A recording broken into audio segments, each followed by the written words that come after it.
Hey, you guys. Welcome back to the salon. So, most horror and suspense aficionados of a certain age, I'm guessing, probably fondly remember, classic spooky and suspenseful TV shows from the 1960s. The Twilight Zone, most obviously, Outer Limits, Alfred Hitchcock Presents, and all of those programs actually still have a pretty substantial fan base to this day, and rightly so. So I've actually seen and loved most episodes of all of those shows, though, I didn't see them during their original runs. I actually saw them later in syndication. It's like I'm old, but I'm not that old, you know what I'm saying? But one that I was always sort of intrigued about, but never actually saw, was Thriller, the show that ran for 2 seasons on NBC and was hosted by Boris Karloff. Now, the first time I think that I heard of this show was actually a very favorable mention of it in Stephen King's Danse Macabre, which honestly, and I'm sure I've brought that book up multiple times, like in various places before, because I really have to credit it with turning me on to so many like cool movies and books and TV shows when I was just getting into horror, like in the late 1970s and early 1980s. So because of that, it kind of like stuck in my mind, and I was like, later I promised myself I'm going to eventually get around to checking that series out because I love Boris Karloff and I love horror anthologies. So I'm happy to announce that the time has finally come to dig into Thriller. Now, initially, because you know how I do, and like biting off more I can chew and everything, initially I was going to do a post and a video doing a discussion of each season in aggregate, but then I discovered that even though the show only ran for 2 seasons, from 1962, like the 1962-1961 season and the 1961 and 1962 season, there were actually 67 episodes, and each episode was 50 minutes long. So there's obviously no way that was going to be feasible, that I was going to get that done in any reasonable amount of time. So what I decided to do was I was going to break this Herculean task down into 6-episode chunks. And then just occasionally I would do a post and a video, maybe once or twice a month, about 6 episodes at a time until I got all the way through the series. Because that way, like, the whole channel isn't taken up by it. And, I have time to do some other things. And I don't have to, like, stress out about, like, watching 67 hours of this one show and, like, writing and talking about it. So today we're going to be discussing the first half dozen installments of Thriller. But let me give a little bit of a caveat first. Even though the series is remembered today as featuring mainly gothic horror type stories, it was actually initially intended to be more of a suspense and crime drama anthology, kind of more in line with Alfred Hitchcock Presents. Now, the first producer of it, whose name was Fletcher Markle, he oversaw the first 8 episodes, and he very much steered the ship in that direction. So the more gothic and horror elements didn't really start creeping into the shows until Maxwell Shane came on board, like the producer for episodes 9 through 17. And even then, like, he mostly stuck more with crime stories like they had been doing previously. So it wasn't really until the next producer, William Fry, came on, or right around episode 18, that the series more firmly moved into, just more gothic, more horror territory. Now, it did still feature some suspense and crime-oriented episodes on occasion for the rest of its run, but most of the episodes that people remember, like the more horror-themed ones, came like later on in the series, like about after like episode 18. Incidentally, Alfred Hitchcock himself was partly responsible for Thriller being taken off the air after 67 episodes.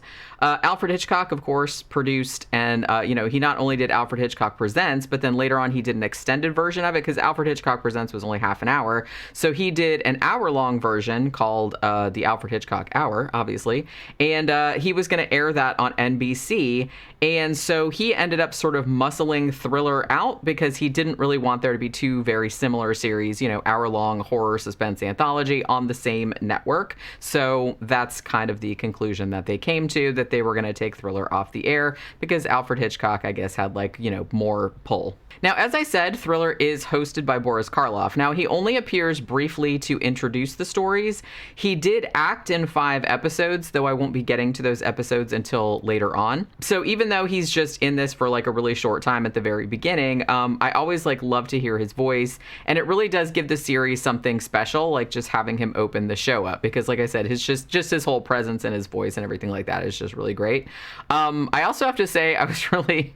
And I don't remember a lot of other horror anthologies or anthologies at this time period doing this. Maybe they did. But I always found it really charming that he would come out and introduce the main actors before each episode started. He would be in the foreground and then they would be showing it in the background, and he's and this story features whatever the actor's name is or whatever. And I was I thought that was kind of cute. And he also had a couple of catchphrases that he would say, I guess on everyone. Like I said, I've just watched the first 6. He would kind of say something about the story you were going to see and then finish it with, or my name's not Boris Karloff. And that just cracked me up every time. I think maybe I thought it was funny just because, one, I thought it was a cute catchphrase, and also because his name wasn't actually Boris Karloff, it was actually William Pratt. So I thought that was really funny that, that he was just or my name's not Boris Karloff. It's not, but okay. But yeah, also he'd always end his little opening monologue with something one thing's for sure, this is a thriller. You know what I mean? And then it would go into the cool, I think Jerry Goldsmith actually maybe did the music for this. I really like the music for this too. It's that real kind of cool early 60s jazz kind of stuff. I was really into it. So anyway, I said all that to convey that the first 6 episodes I'll be discussing are more suspense and crime stories than horror stories, but they're still largely worth watching, and they have some great acting and some great storytelling. So with all that housekeeping out of the way, let's get on with the episodes. So episode 1 is called The Twisted Image, and this was actually a great episode to start out on, though I did have a couple minor issues with it, and I'll get into that later. So the teleplay was actually written by James P. Kavanaugh, who also wrote for Alfred Hitchcock Presents frequently, and he also wrote the first script for Psycho. And it was adapted from a novel by William O. Farrell, though I will be damned if I can figure out which novel it was. As far as I looked up William O. Farrell, and he wrote a lot of kind of, pulp paperback mysteries back in the day. And as far as I could determine, he didn't write one called The Twisted Image. And they have some of his novels, used copies and stuff, available for them on Amazon. But the ones that had synopses and I read them, none of them sounded like this one. So if you know what novel this was based on, then let me know because I'm curious. But I couldn't really find it. But all that's neither here nor you know how I get. And I'm all get all wrapped up in these details, and then I go down these rabbit holes, and then suddenly a couple hours have passed and I'm oh shit, I meant to get this done today. But you know how it goes. Anyway, so on this installment, we're following a wealthy and successful businessman by the name of Alan Patterson, who's actually played by a fairly young Leslie Nielsen. He was great in this. Now, he seems to have it all.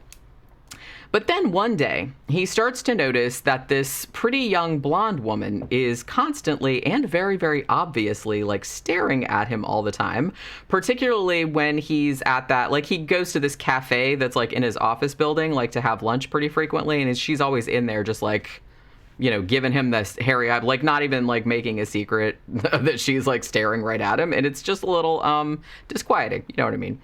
So it's starting to creep him out a bit, like I said, as it would. But finally, the woman, in a very forward fashion, sits her little sweet behind down at his table while he's eating one day. So she introduces herself as Lily Hansen, and she says that she works in his building. I don't remember if she said what her job was. She was a secretary or something like that. Now he's polite to her, as she seems like a nice enough kid and everything, but it very quickly becomes clear that this chick has honed in on Alan like a love-seeking missile and absolutely refuses to take no for an answer. So Alan kind of tries to let her down easy. He doesn't really want to hurt her feelings. Like I said, she seems like a nice girl. But he's like significantly older than her, and he's already happily married, so he's not really looking for a bit of trim on the side. But she happens to be borderline delusional and has kind of like invented this entire relationship with him and is refusing to leave him alone, even though he tells her multiple times to knock it off and like not contact him anymore. And worse than that, she actually writes to his wife telling her that that she and Alan are in love and all of this other nonsense.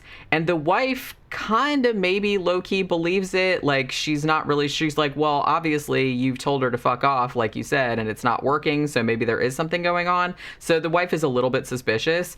But Alan, like, vociferously professes his innocence. He's like, look, it's like she's just some weird chick that became, like, fixated on me, and I tried to get rid of her, and I thought it worked, and apparently it didn't. Now, also, while all of that is going on, there's another problem brewing with the dude who works in the mailroom of Alan's company. This is a guy named Merle Jenkins, who actually looks a little bit like Alan, although like a little bit shorter. Now, Merle came to the big city with even bigger dreams of success, which haven't really panned out for him the way that he wanted. Now, he's intensely jealous of Alan's money and Alan's family, because like I said, not only the nice wife and he has like a nice house, he also has like a beautiful daughter and all this other kind of stuff. So he's really jealous of that, and he's pretty much looking for an angle to essentially take Alan's job and really kind of move in on his entire life, as it turns out. Now, he happens to cross paths with Lily, the psycho stalker chick, and realizes that he could use her to kind of topple Alan from his perch.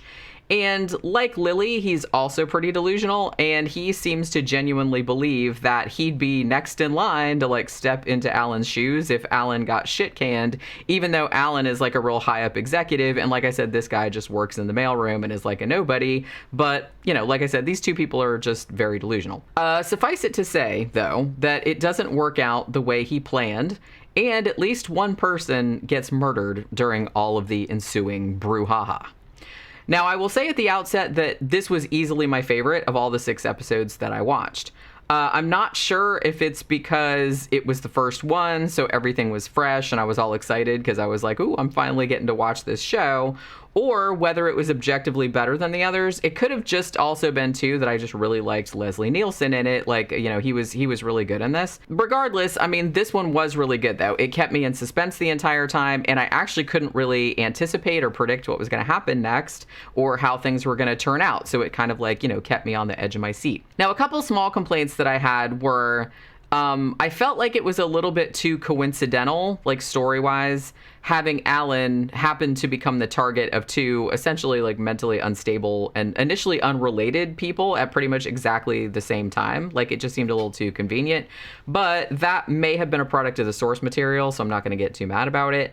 I also thought the ending was a tad anticlimactic, almost like they didn't want it to be too grim, you know what I mean? I kind of got that with a lot of the episodes, actually, like they wanted to pull back. And I get that this was like TV in the early 1960s, so it's not going to be like all fucking grimdark like nowadays, where they're like, and everyone dies, you know what I mean? So, but I did kind of feel like they were pulling their punches a little bit. But overall, this was like a really, really good, really gripping story that easily sustained my interest for all 50 minutes that it ran. So episode 2 is called Child's Play. This installment, unfortunately, has nothing to do with Chucky, but it does concern this young boy, he's probably like 11 or something like that, named Hank. Now, Hank has some issues, which nowadays would be cause for a lot of alarm, but back in the early 1960s, I guess it didn't really get taken all that seriously. Basically, Hank lives almost entirely in a fantasy world. Most of his fantasies having to do with being like an Old West lawman who is constantly pursuing a criminal named Black Bart. Now, not that there's anything particularly wrong with imagination or with play acting, of course, but, you know, it's all fun and games until someone gets their face blasted off with a hunting rifle, right? I mean, you know. Spoiler alert, no one actually gets their face blasted off with a hunting rifle, but not for lack of trying, so I will say that. So Hank's parents, who are big-time important journalist dad named Bart, that's an interesting name, isn't it? And his mom, Gail, have brought Hank to their vacation cabin for the summer. Now, Gail had hoped that Bart would, like be a dad and do dad things with Hank, like take him fishing and all that kind of other kind of crap, because there are no other kids around for Hank to play with. Now, Bart apparently had some different ideas. He just wanted to come up to the cabin for the summer for some goddamn peace and quiet so he could finish this big, important series of articles that he's working on. And he honestly doesn't understand. It's like, hey, why couldn't we just dump the kid at the summer camp like we did in previous years? Like, why did he even have to come with us if he was going to be so lonely and bored? So Gail then drops the bombshell that Hank was kicked out of summer camp last year because he got a little too carried away with his whole fantasy life and shot an apple off another kid's head with a real gun. Now, the other kid, thankfully, wasn't hurt, but obviously the guy running the camp didn't want, Hank the Menace and his itchy trigger finger coming back, menacing all the other children. So Gail apologizes for not telling Bart about this before, but she says to Bart, hey, look, you're always gone, off on assignment.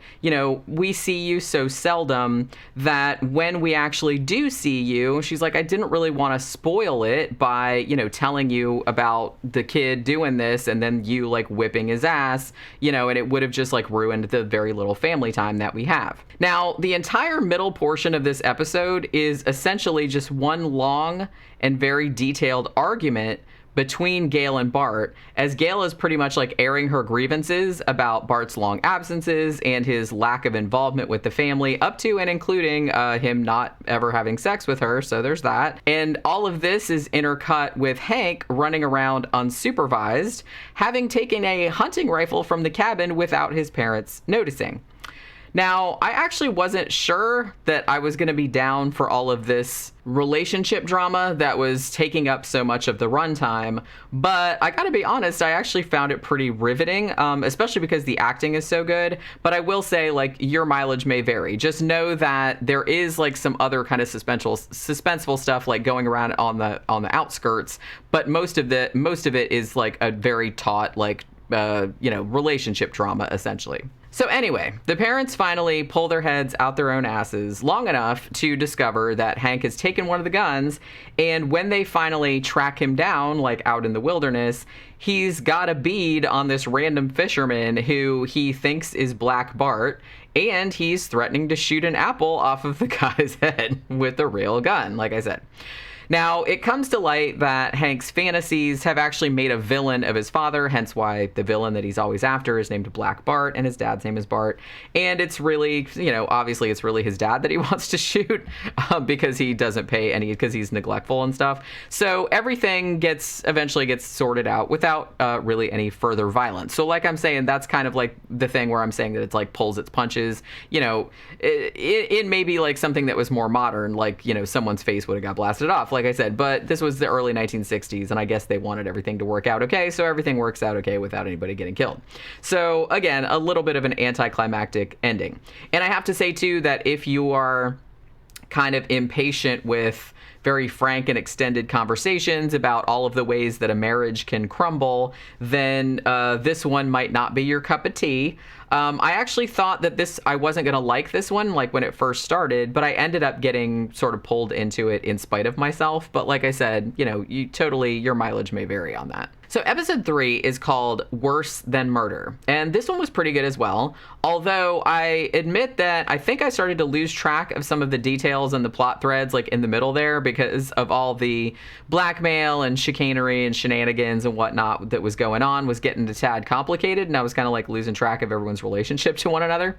Now, this was actually based on a story by the detective and gothic horror writer Evelyn Berkman, and the teleplay was adapted from that novel by Mel Goldberg. So Worse Than Murder follows this conniving widow named Connie, who's actually played by Constance Ford, who actually played a smaller but similarly villainous role in the first episode as Merle's asshat sister. So Connie finds out after her late husband's uncle dies that he didn't leave a will and that she's not going to get a single red penny out of this goddamn family. So this enterprising woman, though, she discovers that old Uncle Archer, who just kicked the bucket, had been keeping really extensive diaries in the decade before his death, and she manages to get her grubby little mitts on one of them. Now, from the detailed descriptions that Uncle Archer wrote in there about like these recurring nightmares that he had, she deduces that him and Connie's mother-in-law, whose name is Myra, had actually conspired to bump off their mother like years ago by giving her a double dose of insulin so they could inherit all of her shit. So Connie then uses this information in order to attempt to squeeze some money out of the bedridden old broad, Myra, like her mother-in-law. Now, I actually quite liked the way this one ended. This is one of the few that didn't have a real anticlimactic ending because it was like a big conflagration, so you like that. And it also had a little bit of like a twist, like an ironic twist to it. And I have to say that Constance Ford as Connie was a real highlight. She was real scheming. She was real vampish. She was real like aggressively bitchy and like aggressively sexual, like when she was trying to get what she wanted. So she was like actually like a really fun villain. I will say that some of the side characters in this seemed a bit superfluous because, like I said, I was getting confused. It's like, well, how is this person related to the family? Is this their lawyer, or is this like, who is this? Like, you know what I mean? So it was getting a little complex in there. But other than that, this was actually like a pretty solid story as well. Episode 4 is called The Mark of the Hand. Now, this one I think was probably my second favorite, though I will admit that I pretty much figured out who done it, like within the first 5 minutes. I'm like, oh, that person's guilty, and I was correct. I didn't guess exactly how it went, but pretty much. So this was actually based on a novel by the very prolific writer Charlotte Armstrong and was adapted for TV by a guy named Eric Peters.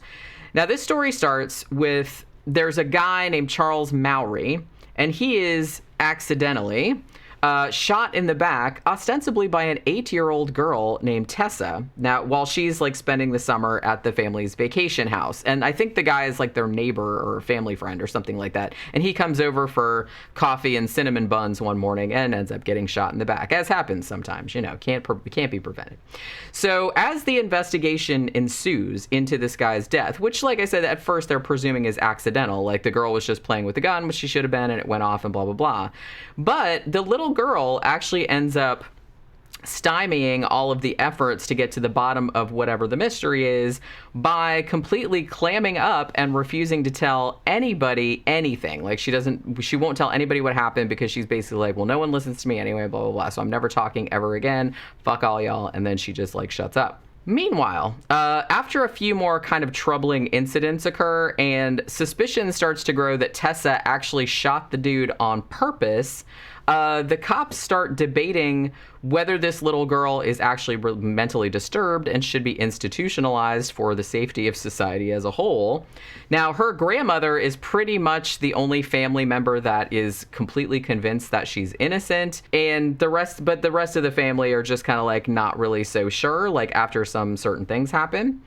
Now, even though, spoiler alert, I figured out pretty early on in the story that the kid was being framed by one particular gold-digging new addition to the family for a nefarious purpose.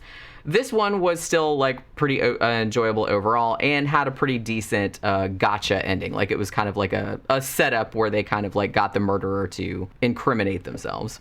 Episode 5 is called Rose's Last Summer. Now, the teleplay was written by Marie Baumer, from a 1952 novel by Margaret Millar, also another very prolific writer of detective fiction and things like that. So this episode actually stars, longtime golden age of Hollywood actress Mary Astor, who I guess is probably best known nowadays for being in The Maltese Falcon, but she was in like a ton of other stuff as well. So she stars as this washed up movie star named Rose French, who honestly never met a bottle of hooch that she couldn't neck in 30 seconds flat. I mean, she's great. So at the beginning of the story, she gets kicked out of a bar, and she's not too happy about it. So she drunkenly hefts one of her shoes at the bar window and breaks it. And then she stumbles drunkenly into the path of an oncoming car and gets knocked down, knocked unconscious. And then after that, she gets arrested for public intoxication and destruction of property, I'm assuming. So she gets arrested and taken in for that. Now, luckily for Rose, she actually has a really good friend in the form of a guy named Frank Clyde, who met her when she was staying at a rehabilitation center that he runs. Now, he does admit to others, he's like, yeah, Rose is a handful, but, he genuinely really, really likes her as a person. I mean, despite her alcoholism, she's a real character, and apparently she's a real, hoot to be around, just generally. So he starts to become slightly concerned when she tells him, hey, I've been offered this really good job as a housekeeper, because she's like older now, so she's like retired. So I've been offered this job as a housekeeper in La Mesa, California, and she's planning to leave right away. Now, not too long after she leaves, though, Frank actually hears that Rose has been found dead of an apparent heart attack just laying in the garden of this estate in La Mesa. And he's actually suspicious enough about her allegedly natural death to kind of go out there and investigate, kind of look into the matter. So assisting him in this endeavor is one of Rose's 3 ex-husbands. This guy is kind of like a rich industrialist, I think, named Haley Dalloway. And he actually still really loves Rose, even though their marriage didn't work out. And he's kind of worried about her, too, like after he found out the circumstances of her death. So when the guys get to La Mesa, though, they find out that the garden where Rose was found belonged to this wealthy family called the Goodfields, and these were ostensibly the people that had hired Rose to look after their big mansion or whatever. But it turns out that the job they wanted her for wasn't so much housekeeper, but they wanted her for something that was kind of much weirder and something that utilized her long neglected looks and acting prowess. Basically, they wanted her to impersonate someone else, and it had something to do with an inheritance that they were trying to get, and like some rules having to do with who was going to get it. Now, this one was okay, too. The boozy Rose was actually the most entertaining part of it, 'cause she was a great character. And I didn't necessarily see the twist coming.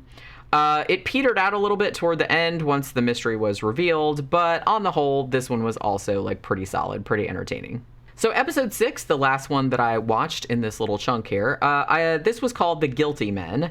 And I think this was probably my least favorite of the 6 installments I watched, although that might have been just because I watched it at like 7 in the morning before I'd had a full cup of coffee and I wasn't really fully awake yet. Okay, so anyway, it told the story about 3 Italian-American brothers, and they grew up really, really poor, so poor that actually when their dad died, they had to steal some money from a drunk, like to buy a coffin for him. So one of the brothers actually vows, from now on, I'm just going to take whatever I want, because, so I don't have to be poor ever again. That's the only way to like get ahead in this world or whatever. So we then jump ahead several years, and 2 of the brothers are now really high up in the mob. One of them as a crime boss, his name is Cesar, and the other one as like the organization's lawyer, I guess, that's Lou. Now, the third brother, Tony, he didn't want anything to do with this whole mob life of crime business, and he actually became a doctor. So he really like looks down on the other 2 brothers' way of life mostly because he sees firsthand like the effect of the drugs that the mob is pushing on the old neighborhood and all of these destitute kids that live in there. And he's like, I'm seeing all the violence that's ensuing and all the drug stuff and everything like that. They come into my clinic and it's really shitty, and what you guys are doing is really shitty, and he calls them scum and all this other kind of stuff. So Cesar and Lou, the mob guys, are still kind of decent guys deep down, though. And after Tony like comes in and sort of reads them the riot act one day about the shit that they're doing, Cesar actually has a change of heart, and he proposes, hey, why does this organization, like we have all of these other money-making things going on, why don't we just get out of the drug trade altogether and we'll try to go legit. We'll just, we'll fall back on our kind of more clean stuff and not do the drugs.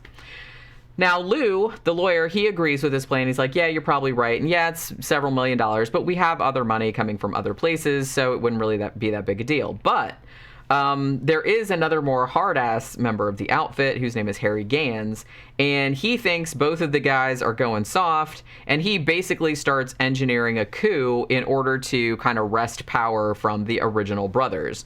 So from there, like, things go pretty much how you'd expect, with lots of mobsters shouting and jockeying for position and like changing sides and whatnot, and, you know, various people getting whacked. This one was okay too if you like gangster stories. It didn't hold my attention as well as the others, and it didn't really have any surprising twists and turns. I mean, once the plot started kind of kicking off, like, you pretty much knew how it was going to end up. This one was actually original to the series, as far as I could determine. The teleplay was written by a guy named John Vlahos, and it wasn't based on a pre-existing story or a novel or anything like that. So, like I said, it was good too. All the acting is good and stuff like that. Although I will say that the younger actors, slightly younger actors that played the brothers as youths at the beginning, those Italian accents were...